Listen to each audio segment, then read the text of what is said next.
آپ کو میں دعوت دے رہا ہوں وہ تشریف لائیں اور اس موضوع کو مزید واضح فرمائیں۔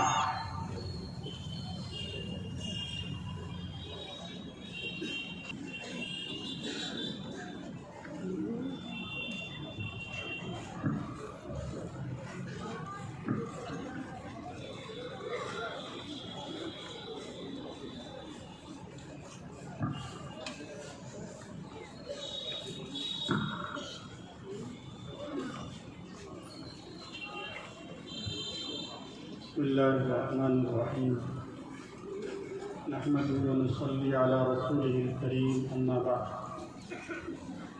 أعوذ بالله من الشيطان الرجيم بسم الله الرحمن الرحيم وتلك الأيام نداولها بين الناس صدق الله العظيم وقال النبي صلى الله تعالى عليه وسلم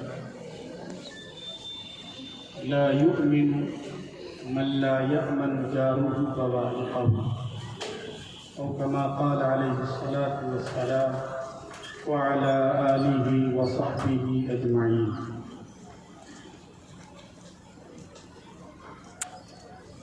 اسٹیج پر تشریف فرما گرامی مرتبت حضرت محتمیم صاحب دارالعلوم دیوبند، حضرت نائب محتمیم صاحب دارالعلوم کے دونوں نائبین یہاں موجود ہیں، اساتذہ کرام، طلبہ عزیز اور میڈیا سے وابستہ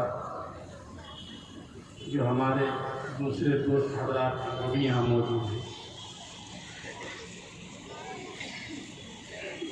اللہ رب العزت کا شکر ہے کہ اللہ تبارک و تعالی نے ہمیں آزاد ہندوستان میں سانس لینے کا، ہندوستان کے وسائل سے فائدہ اٹھانے کا اور اس دیش کے وکاس میں، ترقی میں، اسے آگے بڑھانے میں اپنا رول ادا کرنے کا موقع عطا کیا۔ آزادی کے جشن کے موقع پر میں آپ سبھی حضرات کو، دیش میں بسنے والے سارے دیش واسیوں کو دل کی گہرائیوں سے مبارکباد پیش کرتا ہوں اور ہمیں اس نعمت کی قدر کا احساس ہونا چاہیے، ورنہ کسی آزاد ہندوستان کا خواب اپنی آنکھوں میں سجائے ہوئے ہمارے بہت سے اکابر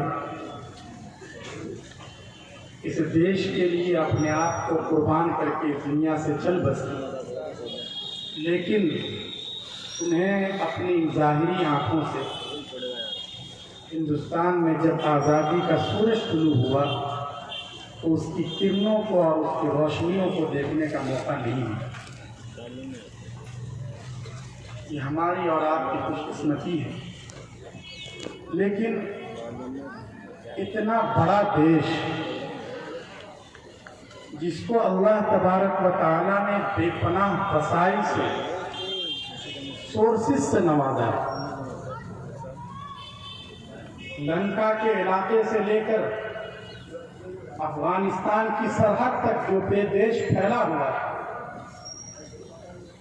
اور جس دیش پر انگریز سامراج نے قبضہ کر لیا تھا، اتنی قیمتی اور بیش بہا چیز کو وہ یوں ہی نہیں چھوڑ سکتے تھے۔ اس لیے یہ آزادی کی دولت ہمیں آسانی سے نصیب نہیں ہوئی۔ آج کے اس پروگرام کا مقصد جہاں یہ ہے کہ ہم آزادی کا جشن منائیں، آزادی کی قدر و قیمت کا احساس ہو، اس لیے کہ ہر انسان آزاد رہنا چاہتا ہے۔ ایک پرندہ اس کی فطرت میں بھی اللہ تبارک و تعالیٰ نے آزادی سے محبت عطا کی۔ اگر کوئی اس کے گھونسلے کے قریب جاتا ہے تو وہ اپنی آخری ممکنہ حد تک اس کے دفاع کی اور ڈیفینس کی کوشش کرتا ہے. ہر جاندار اپنے آپ کو غلامی سے بچاتا ہے، اور مسلمانوں کی تاریخ تو حریت کی رہی ہے، آزادی کی رہی ہے. شروع ہی سے اسلام نے غلامی اور محکومیت کو قبول کرنے سے منع کیا. اس لیے اس دیش پر جب وہ برا وقت آن پڑا کہ یہاں انگریزوں کے ناپاک قدم جمنے لگے، ہالینڈ سے برطانیہ کی تجارت تھی، گرم مسالے کی تجارت، ٹماٹروں کی قیمت بھی کئی مرتبہ پوچھ کر لینے کی جرات کرنی پڑتی ہے. تو اس زمانے میں بھی اتفاق سے مہنگائی بڑھ گئی، اور ہالینڈ سے جو تاجر گرم مسالے کی تجارت کیا کرتے تھے انہوں نے اس میں 5 شلنگ کا اضافہ کر دیا. یہ شلنگ ایک طرح سے سمجھیے ہمارے یہاں پیسوں کی حیثیت ہے اس کی. لیکن برطانیہ کے تاجر بڑے ناراض ہوئے اور انہوں نے اسی وقت کہا کہ اب ہم ہالینڈ سے اس کی تجارت نہیں کریں گے، اور اسی موقع سے انہوں نے ایسٹ انڈیا کمپنی قائم کی کہ اب ہماری تجارت براہ راست انڈیا سے ہو، وہاں کے وسائل سے، وہاں کی چیزوں سے، وہاں کے مسالے سے ہم فائدہ اٹھائیں گے. اور اس طرح یہ کمپنی وجود میں آتی ہے. اور سب سے پہلے اس کمپنی کا نمائندہ گجرات کے علاقے سورت پہنچتا ہے. وہاں اجازت سے کمپنی اپنی کوٹھی قائم کرتی ہے. جہانگیر کے دربار میں کمپنی کے نمائندوں کو بہت سی مراعات دی جاتی ہے. لیکن شیخ الاسلام حضرت مولانا حسین احمد مدنی رحمۃ اللہ علیہ نے لکھا ہے کہ مسلم بادشاہوں کی اسی دریا دلی نے اور ان کی فیاضی اور سخاوت کے جذبے نے آئندہ 300 سال کے لیے اس ملک کو غلامی کی زنجیر میں جکڑ دیا. یہ انگریز بڑے مضمون مقاصد کے ساتھ آئے تھے، اگرچہ جہانگیر کے دربار میں یہ سر جھکا کر آئے اور ایک محکوم کی حیثیت سے آئے، لیکن انہوں نے جو خواب دیکھ رکھا تھا اسی کے مطابق اپنا کام کرنا شروع کیا، اور آہستہ آہستہ ان کے قدم جمتے گئے. عالمگیر اورنگزیب رحمۃ اللہ علیہ کی جب وفات ہوتی ہے تو اس ملک میں انتشار کا ایک ماحول ہوتا ہے. اس انتشار کے ماحول سے فائدہ اٹھا کر اس کمپنی نے اپنی آرمی قائم کر لی. اس کے پاس اپنی طاقت ہو گئی، اور اس طاقت کے بلبوتے پر سب سے پہلے اس نے بنگال کے علاقے پر دھاوا بولا. بنگال میں ظاہر ہے کہ وہاں بھی مسلمان تھے جو ان سے برسر پیکار ہوئے. چنانچہ سب سے پہلے نواب سراج الدولہ ان کے سامنے آتے ہیں، بڑی بہادری کے ساتھ، حکمت عملی کے ساتھ وہ ان کا مقابلہ کرتے ہیں. پلاسی میں جنگ کا میدان سجتا ہے، لیکن 1857 میں نواب سراج الدولہ شہید ہو جاتے ہیں. انگریز صرف میدان جنگ میں نہیں لڑتے تھے، انہوں نے غداروں کی ایک ٹیم قائم کر لی تھی، آپس میں لوگوں کو لڑا دیا تھا. اس کی وجہ سے نواب سراج الدولہ کو کامیابی نہ مل سکی. اس کے بعد تو انگریز اور جری ہو گئے. ساؤتھ انڈیا میں ان کے مقابلے میں سب سے بڑی رکاوٹ بنے ہوئے تھے شیر ہند سلطان ٹیپو شہید رحمۃ اللہ علیہ. انگریزوں نے پوری طاقت ان کی میسور میں قائم ریاست کے خلاف جھونک دی. لیکن پہلے 1780 میں حیدر علی نے مقابلہ کیا، پھر سلطان ٹیپو نے محاذ سنبھالا اور انگریزوں کے دانت کھٹے کر دیے. یہ پہلا موقع تھا کہ ہندوستان میں سلطان ٹیپو نے انگریزوں کے خلاف باضابطہ اس میں توپ کا بھی استعمال کیا، اور اس وقت کے اعتبار سے جو جدید ہتھیار ہو سکتے تھے ان سارے وسائل کو کام میں لا کر انگریزوں کے بڑھتے قدم کو روک دی. لیکن انگریز چپ نہیں بیٹھنے والے تھے، وہاں بھی انہوں نے اپنے سازشی کھیل کا سلسلہ جاری رکھا. اور پھر وہ وقت بھی آیا جب 1799 میں سلطان ٹیپو نہایت کی بہادری کے ساتھ لڑتے ہوئے انہوں نے جام شہادت نوش کی. ایک وہ دن تھا، اسی دن ایسا محسوس ہوا کہ اب ہندوستان پر غلامی کی دبیز چادر تان دی گئی۔ انگریزوں نے برملا اس کا اظہار بھی کیا اور پھر وہ بڑھتے رہے۔ پورے ملک میں اس شکست کے بعد آگ لگ گئی۔ خصوصیت کے ساتھ علماء کرام یہ ہمیشہ قوموں کی قیادت کرتے ہیں، بھلائی، خیر اور فلاح کے حوالے سے ہمیشہ ان کی رہنمائی کرتے ہیں۔ یہ اپنی خانقاہوں کو بھی آباد رکھتے ہیں، درس و تدریس کی مسلک کو بھی وہ زینت بخشتے ہیں، لیکن جب قوم و ملت کے تقاضے پورا کرنے کی بات آتی ہے تو وہ اپنی ہتھیلی پر جان کا نذرانہ لوگوں کے سامنے اور قوم کے سامنے پیش کر دیتے ہیں۔ چنانچہ علماء کرام حرکت میں آئے اور سب سے پہلے 1803 میں فخر ہند شاہ عبدالعزیز محدث دہلوی رحمۃ اللہ علیہ نے انگریزوں کے خلاف جہاد کا فتویٰ دیا۔ انہوں نے اپنے فتوے کے ذریعے یہ واضح کر دیا کہ ہندوستان دارالحرب بن چکا ہے اور ہر صاحب ایمان کے بس میں جتنا کچھ ہے اسے اپنے خون کے آخری قطرے تک اور جب تک اس کی سانس میں سانس باقی ہے اس ظلم کے خلاف، اس کفر کے خلاف اور اس ایک طرح سے جو زبردستی کی آمریت تھی اس کے خلاف ڈٹ کر مقابلہ کرنا یہ ہر مسلمان کا فرض ہے۔ چنانچہ یہ بات کسی معمولی آدمی نے نہیں کہی تھی، یہ الحمدللہ ہندوستان کی سرزمین میں اور یہاں کی مٹی میں علماء سے محبت ہے، بزرگوں کا احترام ہے۔ چنانچہ شاہ عبدالعزیز محدث دہلوی رحمۃ اللہ علیہ کا فتویٰ یہ صرف سیاسی اسٹیج سجانے والے سیاسی منچ سے دیا ہوا کوئی بیان نہیں تھا، چنانچہ اس فتوے کو لوگوں نے اپنے سینے پہ لیا، اپنے دل میں جگہ دی اور ملک کے ایک کونے سے لے کر دوسرے کونے تک انگریزوں کے خلاف بغاوت کی ایک آگ پھیل گئی۔ بڑے بڑے علماء، بڑے بڑے صلحاء اپنی خانقاہوں سے نکل آئے۔ اس فتوے کے بعد سید احمد شہید رحمۃ اللہ علیہ جن کا اس ہندوستان کے چپے چپے پر بہت زیادہ اثر تھا، وہ اپنے مریدینوں کو لے کر باہر آ جاتے ہیں اور وہ قریہ قریہ، شہر شہر، نہ جانے کہاں کہاں کا دورہ کرتے ہیں، لوگوں کو تیار کرتے ہیں، ان کی ذہن سازی کرتے ہیں۔ وہ اس دورے میں یہاں دیوبند بھی تشریف لاتے ہیں جہاں سے انہیں علم کی خوشبو اور علم کی مہک محسوس ہوتی ہے۔ قاضی مسجد کے آس پاس ہی ان کا قافلہ خیمہ زن ہوتا ہے اور یہاں کے لوگ جن میں جذبہ حریت پہلے سے ہی رہا ہے ان کے اس جذبے کو وہ اور آگ لگا دیتے ہیں، آگے بڑھتے ہیں، پنجاب کے علاقے میں جاتے ہیں اور پھر ان کا مقابلہ ہوتا ہے بالا کوٹ میں۔ لیکن 1831 میں وہ نہایت مردانہ وار مقابلہ کرتے ہوئے وہ بھی جام شہادت نوش کر لیتے ہیں۔ اس کے بعد تحریک کے مراکز بکھر جاتے ہیں، یہاں دہلی کے ساتھ پٹنہ بھی مرکز قائم ہو جاتا ہے، لیکن اپنے طور سے لوگ اس تحریک کو آگے بڑھانے کی کوشش کرتے رہتے ہیں۔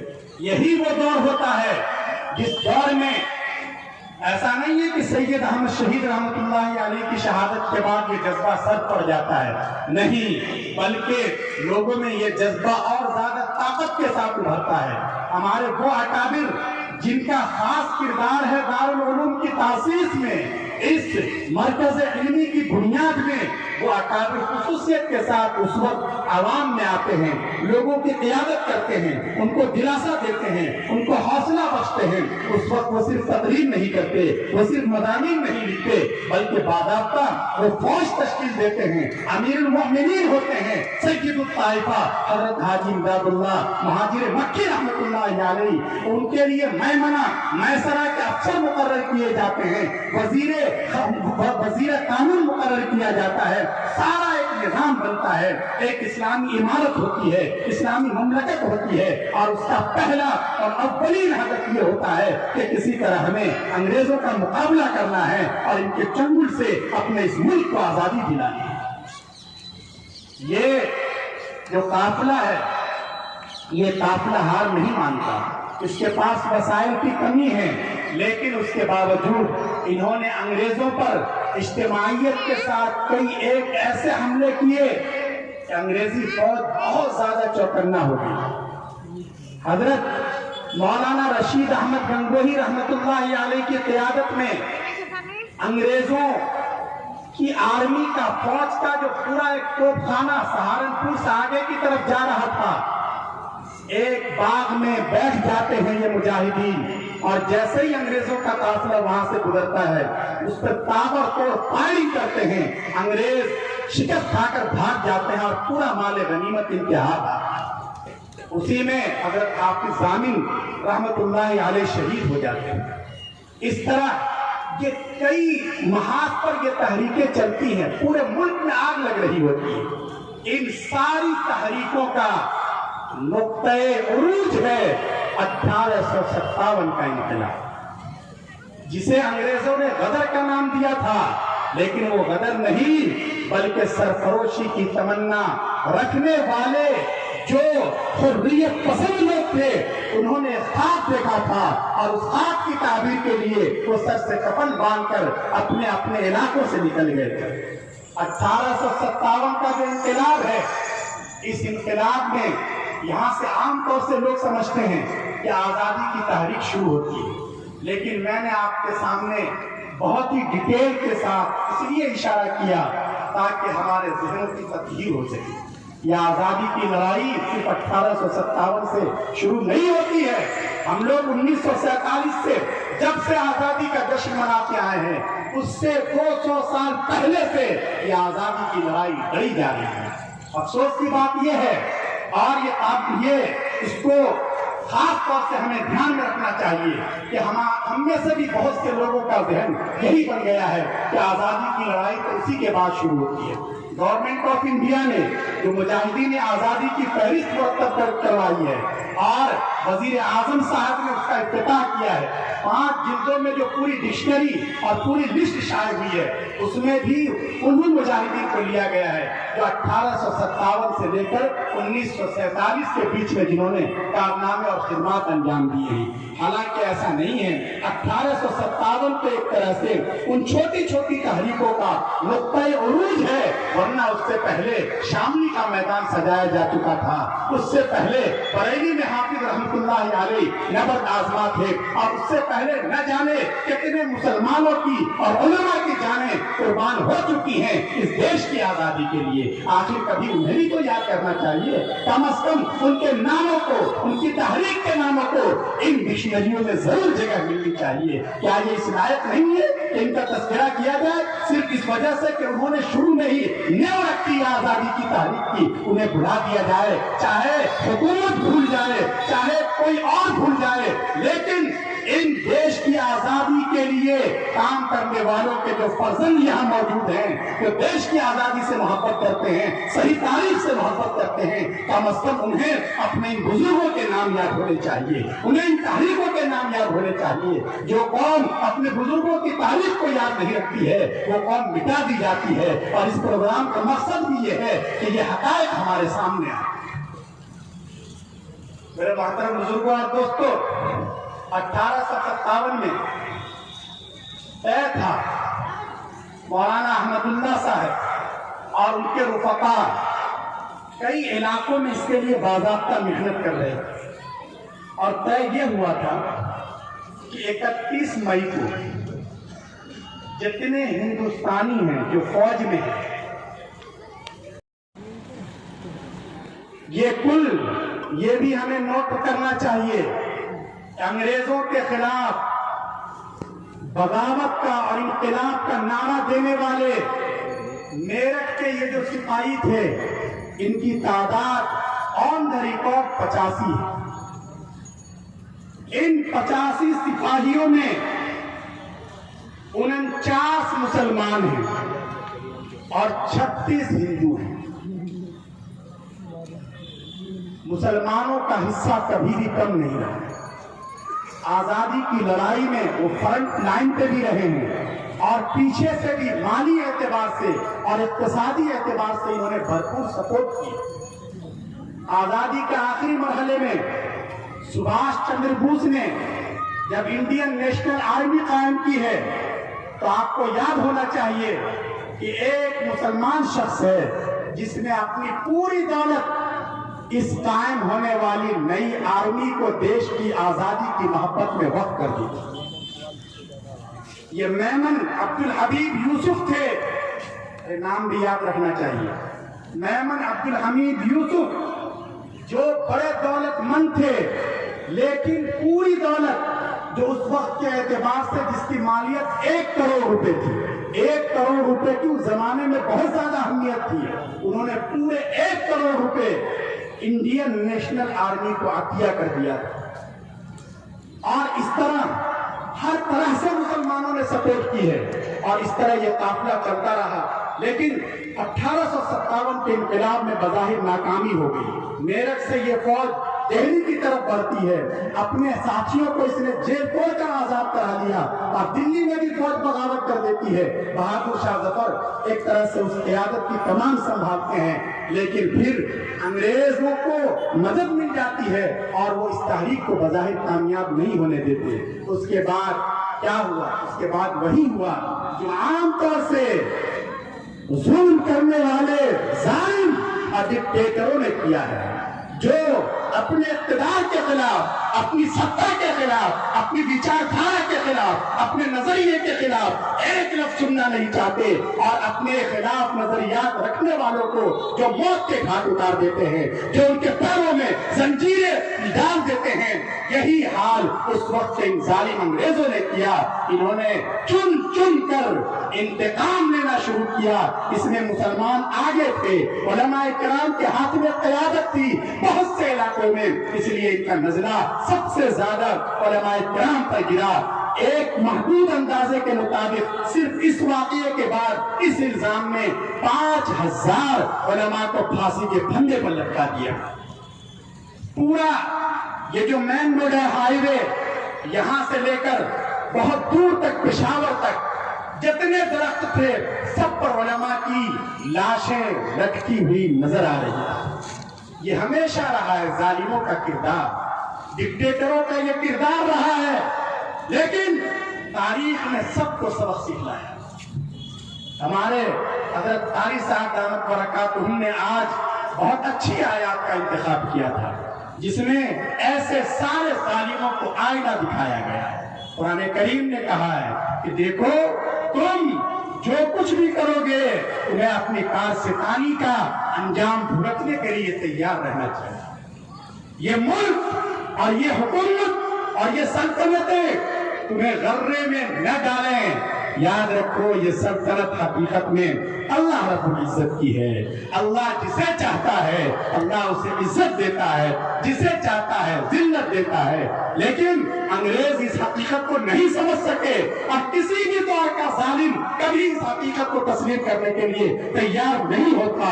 اس لیے جیسے انگریزوں کا حشر ہوا وہی حشر سارے ظالموں کا ہوا ہے اور آئندہ بھی ان ظالموں کی مٹی اسی طرح پلید ہوگی.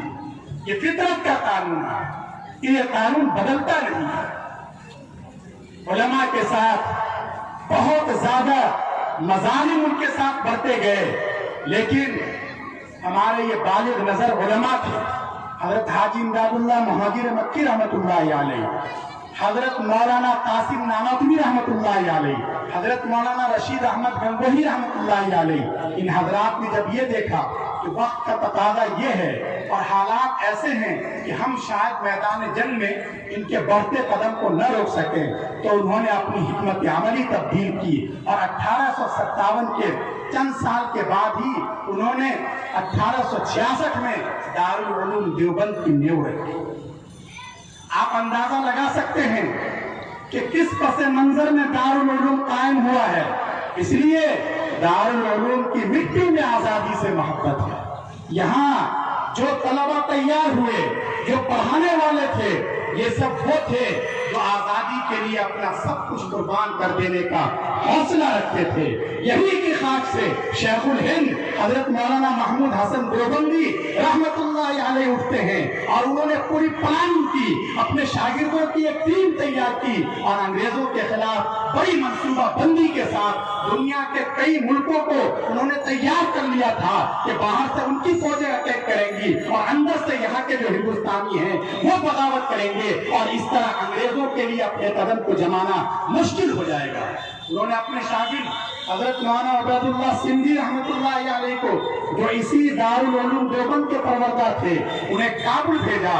انہوں نے پورے صوبے کے عوام میں اور افغانستان کے لوگوں میں ایک طرح سے تحریک پیدا کر دی اور سب سے پہلی حکومت انہوں نے قائم کی، آزاد ہند حکومت انہوں نے قائم کی۔ ہندوستان کے باہر ہندوستان کے نام پر حکومت قائم کی گئی ہے، لیکن اس میں غور کرنے کی بات یہ ہے کہ شیخ الہند رحمت اللہ علیہ کے ایما پر، ان کے مشورے پر مولانا عبید اللہ سندھی جو حکومت قائم کر رہے ہیں، اس حکومت کا وزیر اعظم اگرچہ مسلمان ہے، اس حکومت کا وزیر خارجہ، ہوم منسٹر اور فورن منسٹر اگرچہ خود مولانا عبید اللہ سندھی ہیں اور اس کے پرائم منسٹر مولانا برکت اللہ بھوپالی ہیں، لیکن اس حکومت کا پریزیڈنٹ جن کو بنایا گیا وہ تھے راجہ مہندر پرتاپ سنگھ۔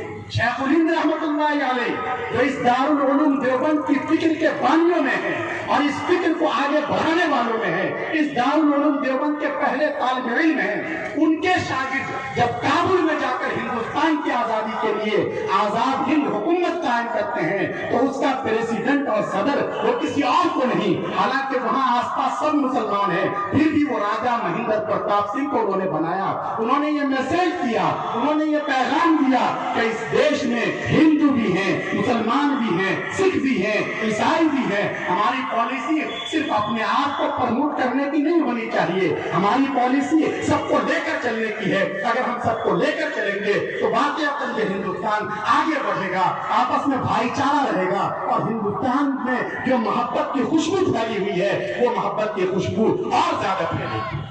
یہ پیغام ہمارے بزرگوں نے دیا ہے، دارالعلوم دیوبند سے پڑھنے والے شاگردوں نے دیا ہے، دارالعلوم دیوبند کے تیار کردہ مجاہدین آزادی نے دیا ہے، اور اس پیغام کو ان بزرگوں نے اور آگے بڑھایا۔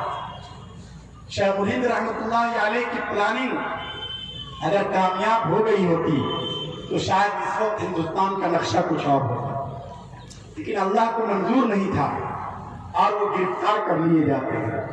ان کے ساتھ شیخ الاسلام حضرت مولانا حسین احمد مدنی رحمت اللہ علیہ اور ان کے شاگردوں کو مالٹا کی جیل میں بھیج دیا جاتا ہے، لیکن پورے ملک میں ان کی رہائی کے لیے احتجاجی مظاہرے ہوتے ہیں جن میں ہندو بھی ہیں، مسلمان بھی ہیں، اور اس طرح آزادی کی شمع لوگوں کے دلوں میں جلتی رہتی ہے۔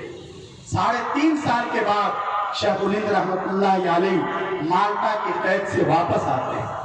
اس وقت ویسے ہی نحیف اور کمزور جسم کے تھے، اپنی زندگی کے آخری پڑاؤ میں ہیں، لیکن اس وقت بھی شیخ الہند رحمت اللہ علیہ کا یہ پیغام تھا کہ آزادی کی لڑائی تنہا مسلمانوں کے لیے لڑنا یہ بصیرت اور حکمت کے بالکل خلاف ہے، ہمیں سب کو ساتھ لے کر چلنا ہے۔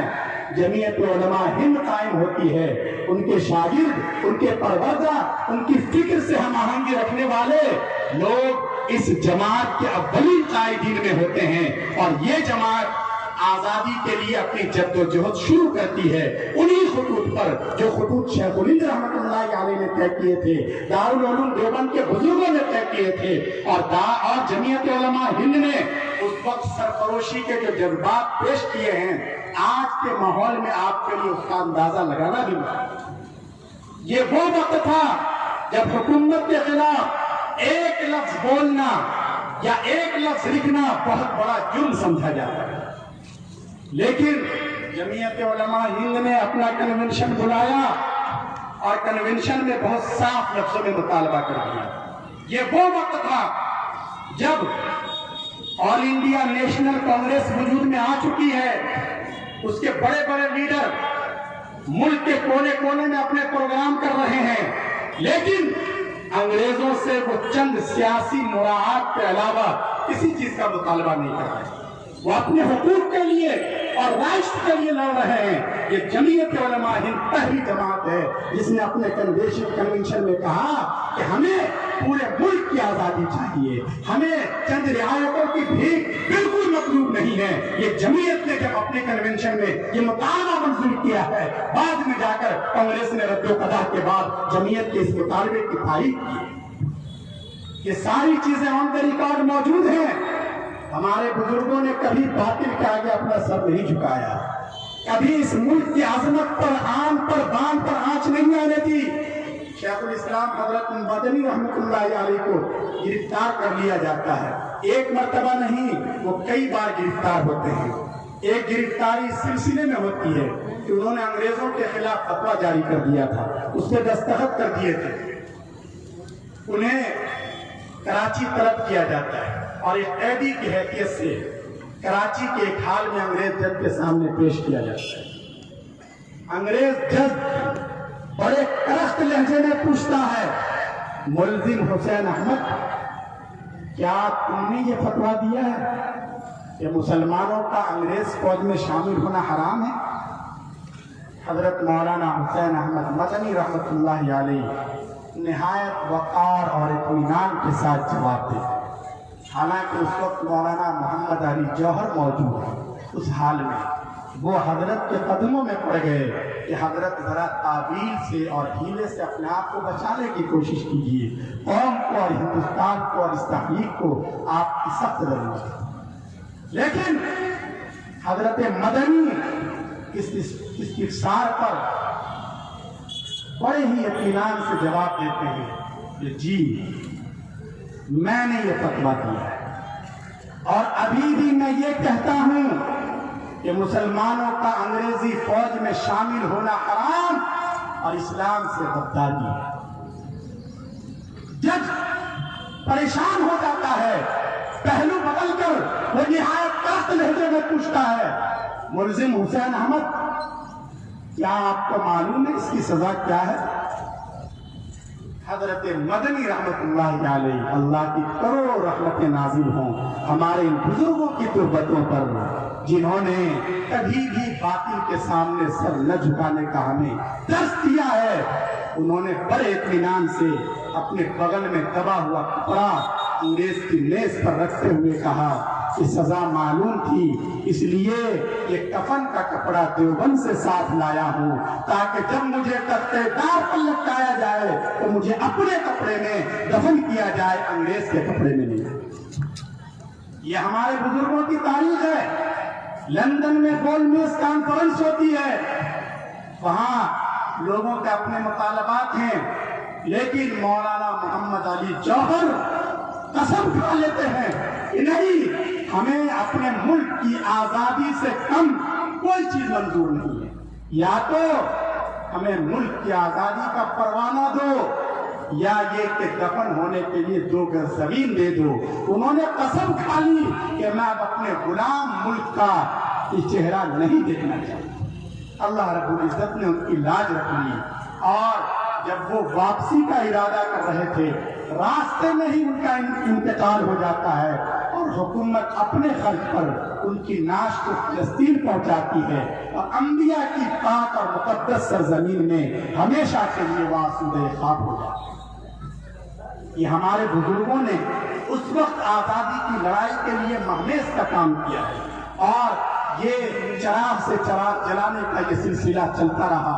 دارالعلوم دیوبند اس تحریک کا قائد رہا، اور یہاں سے کئی تحریکوں کی قیادت ہوئی ہے، اور اس طرح یہ قافلہ چلتا رہا، اور 1947 میں رات کو 12 بجے 15 اگست یہی تاریخ تھے، آل انڈیا ریڈیو سے باضابطہ اس ملک کی آزادی کا اعلان ہوا۔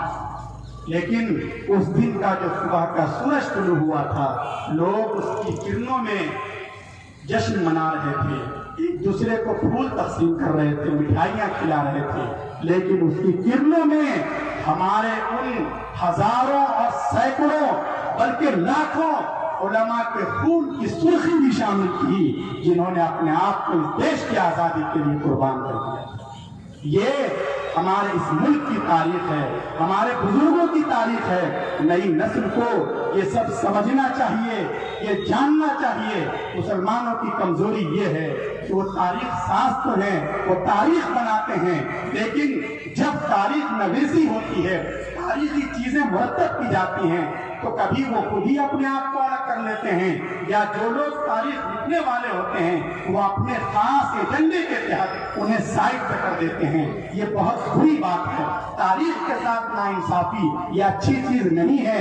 جو تاریخ جیسی ہے اسے ہمیں اسی طرح پیش کرنا چاہیے۔ اگر ہم نے دیش کے سامنے بگڑی ہوئی تاریخ پیش کی ہے تو یہ ہم حقیقت میں اپنی نسلوں پر، یہاں کے پڑھنے والوں پر اور یہاں کے جو تعلیم یافتہ افراد ہیں ان پر ہم انیائی کر رہے ہیں، ہم ان پر ظلم کر رہے ہیں، ہم انہیں جھوٹی چیزیں بتلا رہے ہیں، ہم انہیں پھر جہالت کے اندھیارے میں لے جا رہے ہیں۔ اس لیے ضرورت اس بات کی ہے کہ جو صحیح علم کی روشنی ہے اس روشنی کو پھیلایا جائے۔ اس ملک میں اس وقت بھی بڑے مسائل ہیں اور اتنا بڑا ملک ہے، مسائل کی کثرت رہے گی ہی، لیکن اسی بصیرت کے ساتھ، اسی وطن دوستی کے ساتھ، محبت کے جذبات کے ساتھ آپ کا ایک مسلمان ہونے کی حیثیت سے جسے اللہ تبارک و تعالیٰ نے خیر امت قرار دیا ہے، جس کا کردار دعوت کا ہے، جس کا کردار محبت کا ہے، ہمیں اپنا کردار ادا کرنے سے کبھی بھی پیچھے نہیں ہٹنا چاہیے۔ حکومتیں آتی ہیں جاتی ہیں، لیکن ایک مسلمان ہونے کی حیثیت سے